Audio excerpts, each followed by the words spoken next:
जिलार दादन श्रमिक शब हो फेरिबा घटना सत्य जेमिति कलाहांडी अभिशप्त घटना हो सारा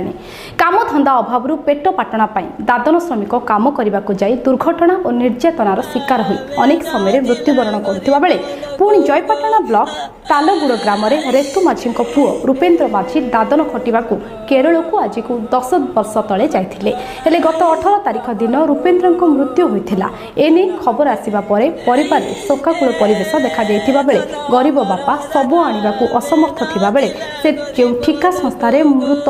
रूपेन्द्र काम करुथिले सेही संस्था शब पठेबाकू मना करि दैछि। आज मृत दादनर परिवार वर्गमाने कलाहांडी श्रम विभाग रे पहुंची पुओ शब को फेराई आनिबा पई गुहारी करछंती। केरल जाइला अरे मोर पिला मुक्सान हैला मोके आनी दियो बोली करिया का एतकी मुई कहूचे तमके गोर धरुचे होय सरकार आनी देले आका मुई मोर पो को मु देखबी अरे किछि नै। पूरा ग्राम पंचायत सरपंच बासंती माझी एवं तांको फैमिली रो बापा माँ आउ ता भाई जाइथिलु कलेक्टर ऑफिस को मिसिलु तापर श्रम विभाग ऑफिसर संगे कथबार्ता कलु सेठी तापरे सेठी तांको संगे आलोचना करे भितरे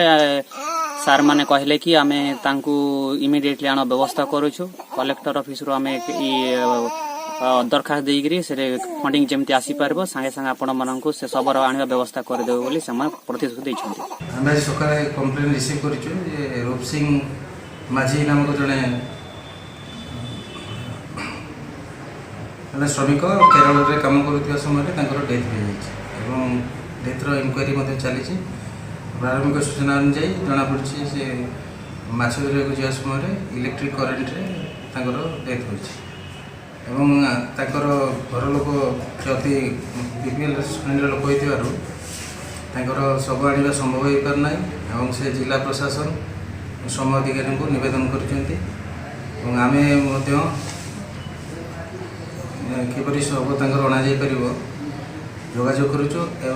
केमती क्षतिपूरण इसी एक्ट रे इसी फाटाल कंपनसेसन केमती करा जाई परिबो सेति मध्ये इनक्वायरी करुचु।